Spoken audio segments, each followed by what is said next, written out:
You guys know what time it is. It is the 2024 retrospective wrap up video or audio if you're listening to this on Spotify. If you are listening to it on Spotify, there is a video version, but it's really nothing special. It's most likely just me on the webcam, maybe some gameplay. It all depends on what I feel like doing.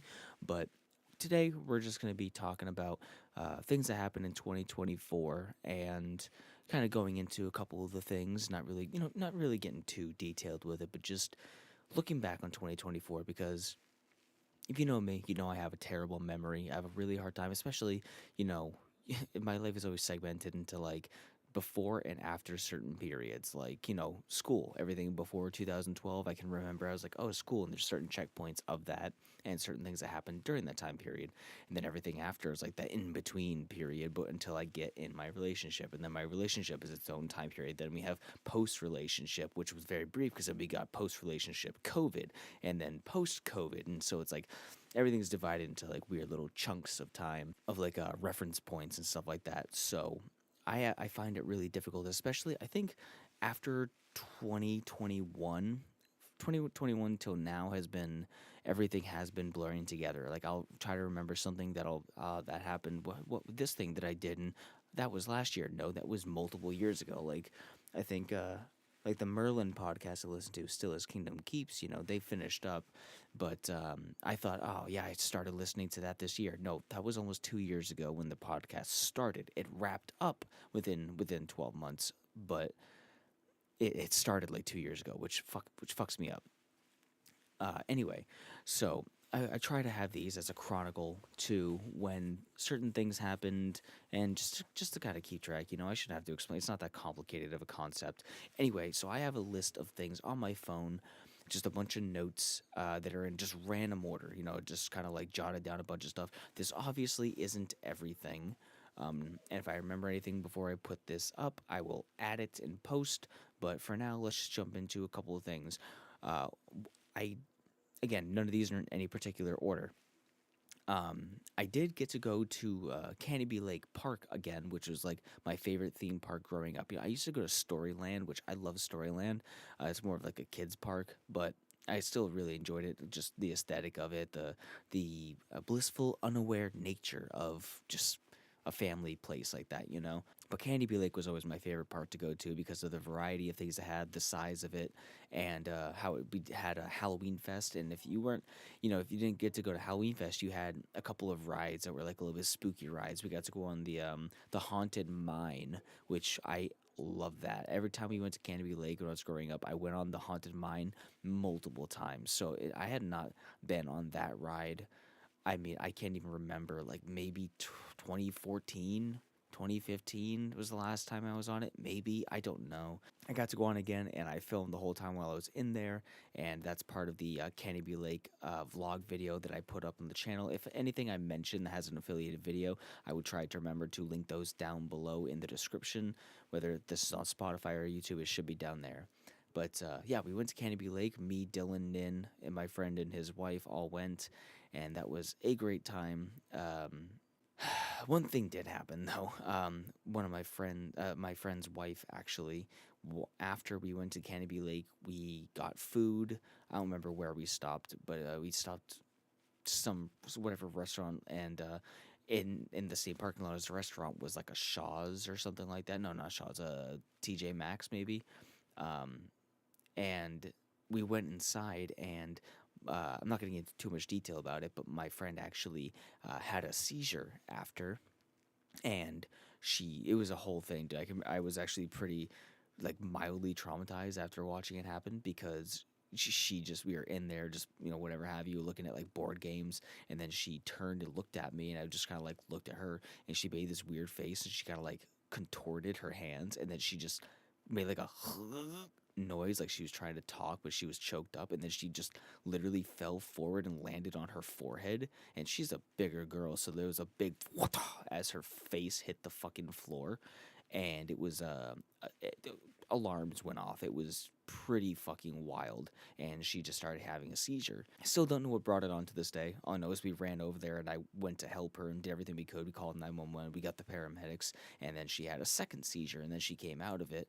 and she ended up being fine. They didn't end up like disclosing any cause for it, and like we have our guesses, but obviously not going to get into that. Nothing, and she's okay. She will be okay. But it was still like I had never experienced seeing somebody have a seizure like that in real life, and especially like looking at her, thinking she's about to die because her face was turning purple, like her tongue was pushing out of her mouth, like as if like her whole tongue swelled up 10 times the size. She was just like, if she was like ballooning. It was fucking insane, and pretty I was pretty messed up about it for like 2 weeks after, because it was one of those things where it just kept flashing in my head, and I have PTSD as it is from other things, but a lot of stuff that throughout the course of my life I've worked through, so I'm fine.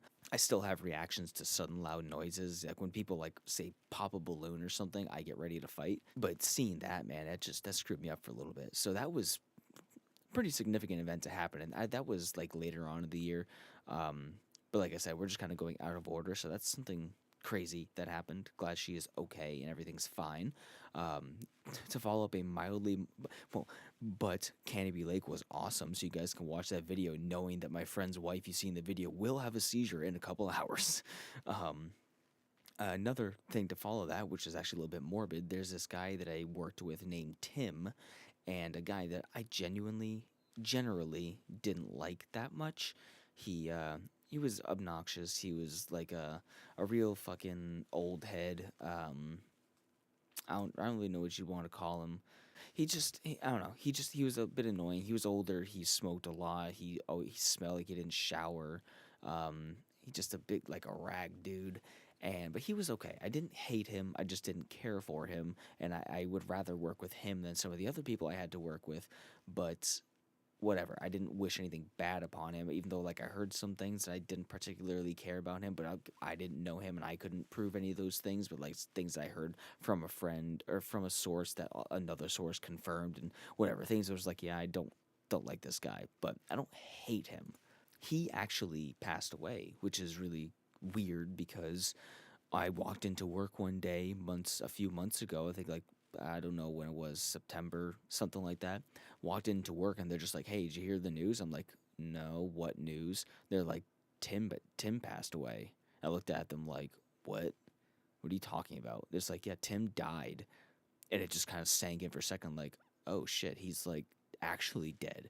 And I guess he actually died in a fire. Like the apartment he was living in caught fire, and he he was the only one in the apartment that died. My guess is 'cause there was no working smoke detectors in there, and he was the kind of guy who drank and smoked a lot. So I assume, and this is not officially what happened. I have no official statements or anything like that, but I assumed what happened was he was probably drinking, smoking at the same time, passed out on the couch, cigarette lit something on fire, and a cigarette was in his hand or something, lit a tapestry on fire, didn't set off the alarm. He was too blitzed to really notice or something like that. And apparently, I saw in part of the some of the information that came out was he most likely was consumed by smoke inhalation first. So I assumed that smoke inhalation kind of put him out, and then either he died from that, and then the fire finished everything off or whatever. But either way, it was still like walking into work and just hearing, "Hey, that guy you know is dead," and I'm like, "Oh." I don't know a lot of personal people that die. Like I have family members that passed away, grandmother, all my grandparents have passed away at this point, and a few random people that are like, oh yeah, like a couple people I went to school with. I had this kid who actually took his own life a few years ago. I have another girl who I went to school with who she actually had an asthma attack and died because she couldn't get to her inhaler. That was, I think, last year. I've known people that have passed away, of course, but nobody that I had like a semi day to day interaction with. Like, this is a guy I saw at work all the time, who I talked to all the time, and who I had good and bad feelings towards. And then it was like, okay, I just won't see him anymore. And it was such a surreal feeling because even though I didn't like him, I still thought about, me pulling into work and seeing him sitting by the maintenance garage smoking a cigarette and just be like, "What's up, dude?" Or "Hey, there he is," or just doing all like his little things he would say and just whatever. I'm just like, "Hey, Tim, what's up?" And then he'd come down from whatever, and like the way he walks, just those little things that just like made him a person in my life. No matter the relation with him, all of a sudden is just gone completely. You're like, "Oh fuck." I don't know how I feel about this. Obviously, I know I'm sad, but it's also like, it's just so surreal.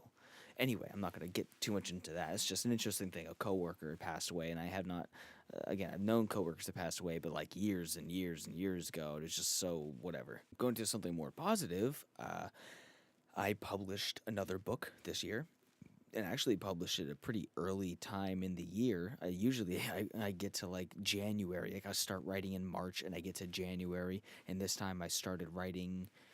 Yeah, I think I started writing it in January, and I got to what was it? September, I think I published it, or no, October. It was late October. It was like October 23rd or no 28th. No, 28th is when Shadows of the Damned came out. Anyway, mid late October is when I published it. So yeah, I published The Garden, which is my book, my 2.5 book, my half sequel to the second book, whatever.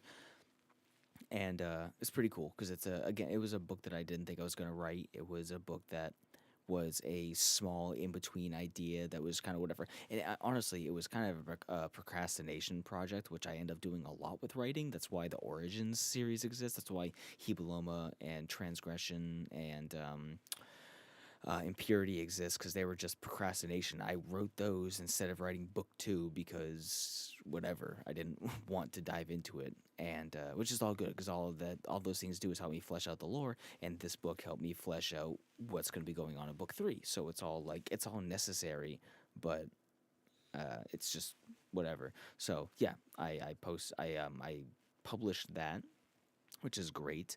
And also, I think I started the TCG this year. I must have started it this year, if not the end of last year, whatever. But yeah, my trading card game based around the book. You've heard me talk about it a whole bunch, but that has come forward in leaps and bounds. That has made so much progress. I'm not going to get too deep into that because I've talked about it a lot, but I have 317 cards, and I have all those like going up available for sale and stuff, and it's really cool. I really do. I like the TCG a lot.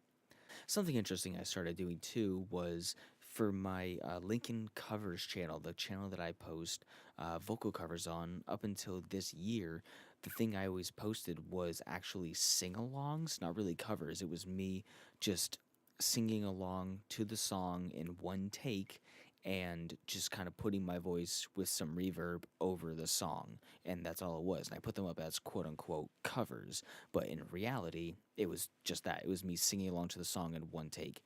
So I had a lot of people saying how good it sounded and all this stuff. But I just had like this, just, I don't know, this deceitful taste about it of like, yeah, you think it sounds good because most of the vocals are the actual song and I'm only one layer in that. So anytime my voice isn't good and kind of falters or I screw up or I'm taking a breath or whatever, anytime that it's not perfect, the song is still the song and it's there.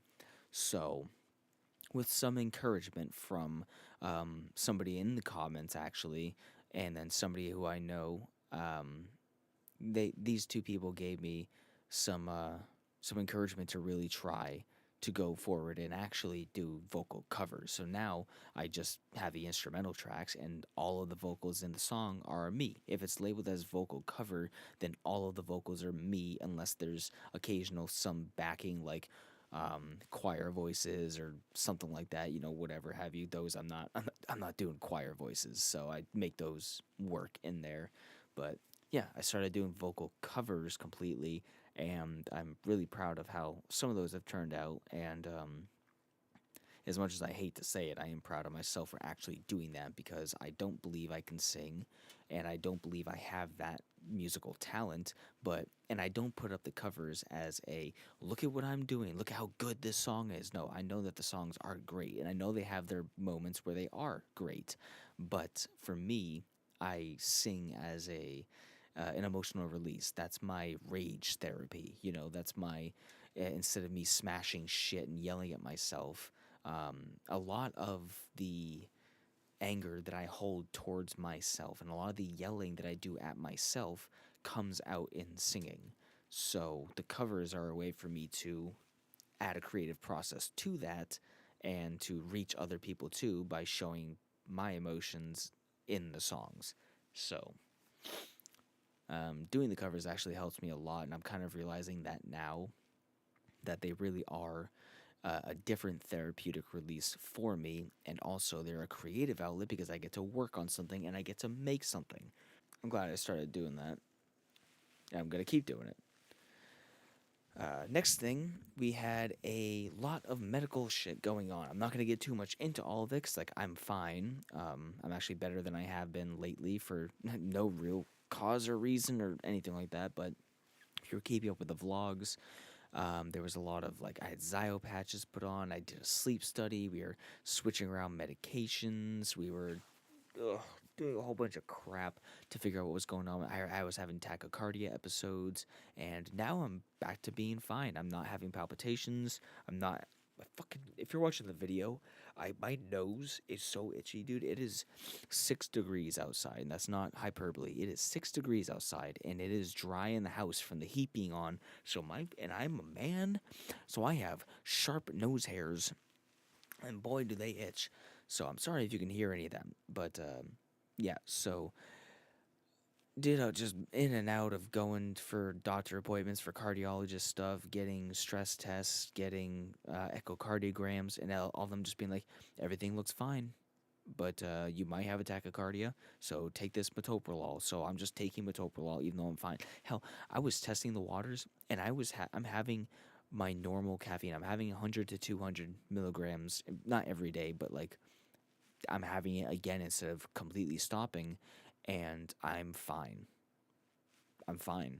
So a lot of it was definitely dramatized by my own anxiety, creating stuff. It's not to say that the problems didn't exist because I was at work, and I have readings of this eye patch of my heart actually beating like that, and of my blood pressure changing, and of like my red blood cell count being a little bit high or whatever have you, which I still have yet to get a follow up on. I was supposed to get a hematology appointment. Nobody ever called me. But I have all that medical record stuff, so it's not like it was all in my head, but my head was definitely making it worse as it was happening. So, but I'm fine. I was also able to go to the dentist for the first time since 2018. That was sick. I got one cavity drilled out, two cavities filled, and actually, the cavity I had filled on my right side, not doing so great because I still can't chew on that side, and that was like 2 months ago. So I have to call them again and say, hey, I think you need to add some more because it's still too sensitive to chew. So my left side has been getting a lot of exercise chewing, but yeah, being able to go to the dentist is sick. Then I also, obviously, I just made a video about this. I purchased and took in a jumping spider, and named Spec. Had him for a couple months, and of course, just recently, that was 10 days ago. Jesus Christ, 10 days ago he passed away, just by nature. Nothing I could have really done about it. So I will get another jumping spider. Hell, I got the enclosures. I spent money on the enclosures. I'm not going to just throw those away. So I will get another jumping spider, and I will get an adult jumping spider. Maybe a female, so I can name her Matilda like I wanted to. And then, of course, I'm not going to get into this for sure, but we had the election and all that's going on with that. So 2025, here we go. Here we are about to take the water slide down the sewer line. And we also had Rooster Teeth shut down. Yeah, man, Rooster Teeth shutting down hit me hard this year. What was that, June? And I remember I got emotional over that a bunch of times. That was definitely like a grieving process of Rooster Teeth. Thankfully, I still am able to consume content by those creators. Like, I still have the Regulation podcast with Jeff and Gavin and Andrew and, unfortunately, Eric and Nick. I'm kind of sad that we don't have Anma. Anma didn't start up again so far.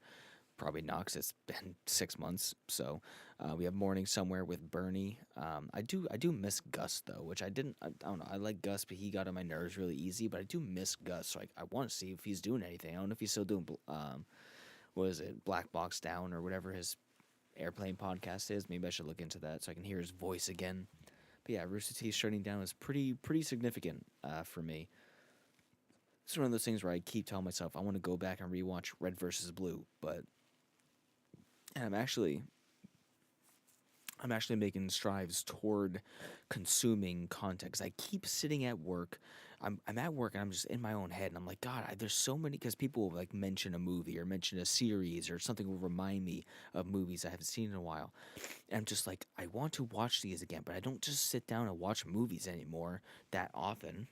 And plus, my watching periods are taken up by X Files and rewatching Supernatural with my friend. So, anytime I'd have an opportunity where I'd actually go and watch something, it's being taken up by other priorities.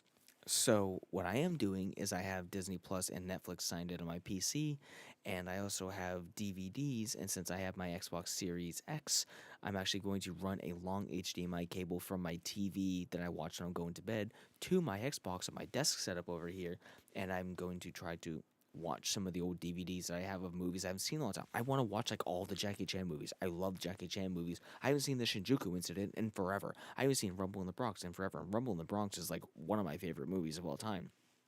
And I just want to watch them. So what I plan on doing is, instead of watching so much YouTube while I'm playing games, if I know I'm going to be playing a game for like 2 hours or something like that, if I'm just going to be chilling out, I'll throw on one of my movies. Just throw it on my PC because I have a USB disk drive. I have a disk tray that I can use for my PC because I don't have one natively built into it, but I have an external one.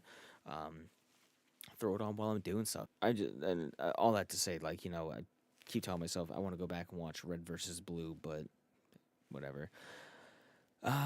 We also, I don't remember when exactly. I think we adopted our rat Fish this year, at the beginning of the year.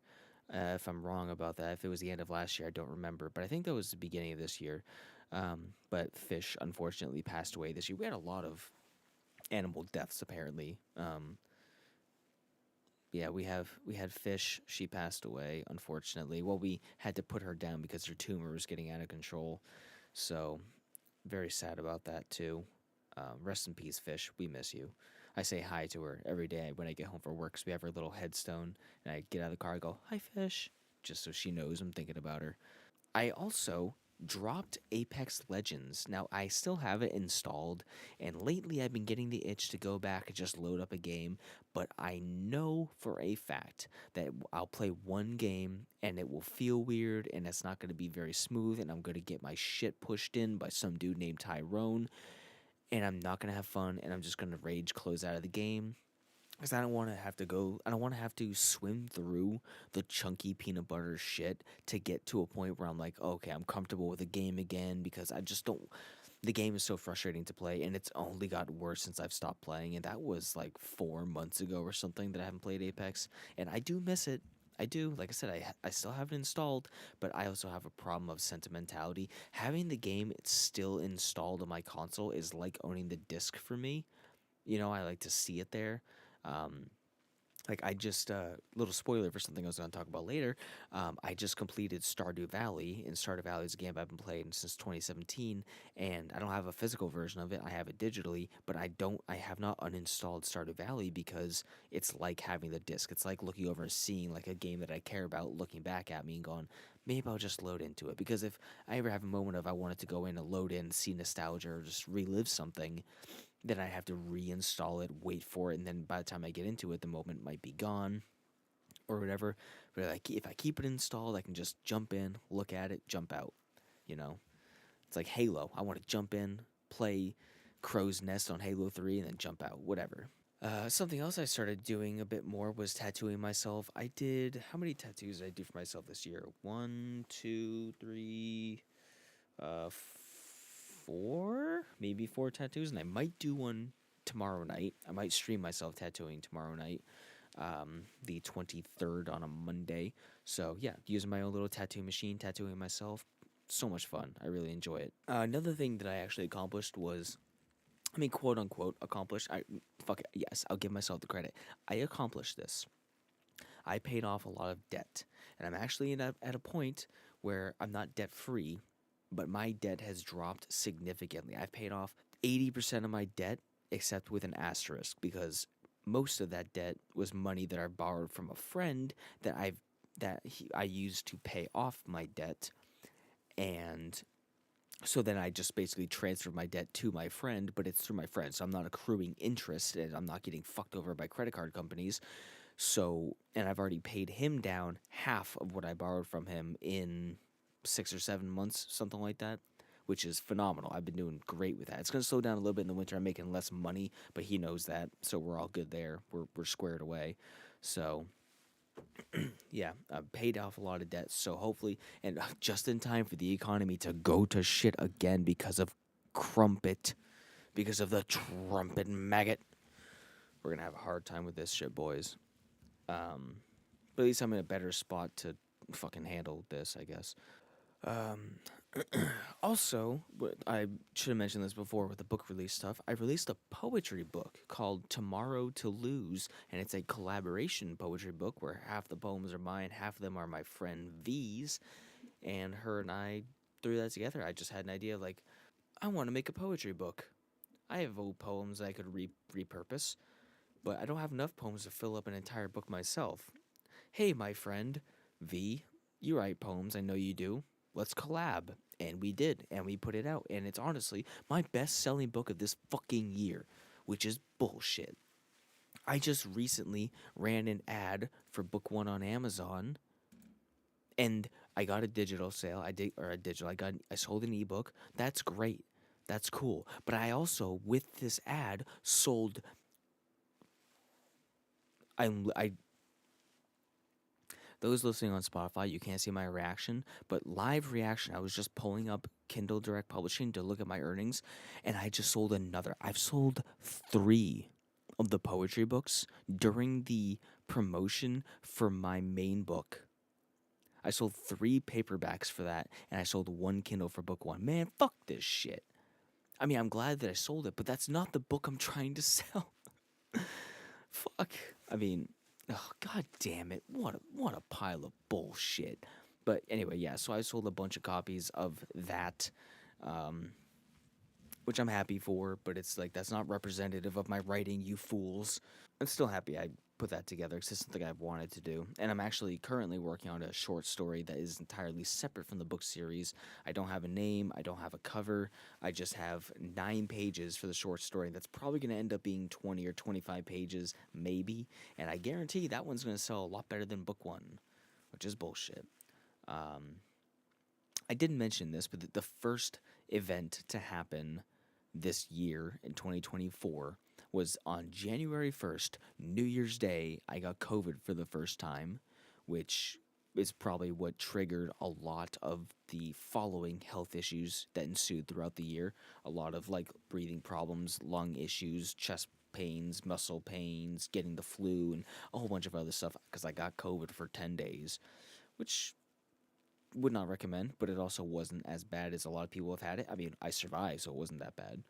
Um, I have a couple notes here that I jotted down twice because I forgot that I already wrote them down. I did get a new phone, which is nice. I've had the same phone for like 4 years at this point, so I finally upgraded to a Samsung uh, S21 Plus, I think, or whatever, 23 Plus, whatever. It's like the second newest one, not the Ultra, but the one before that. I don't remember, S23 Plus or something. Fuck it, whatever.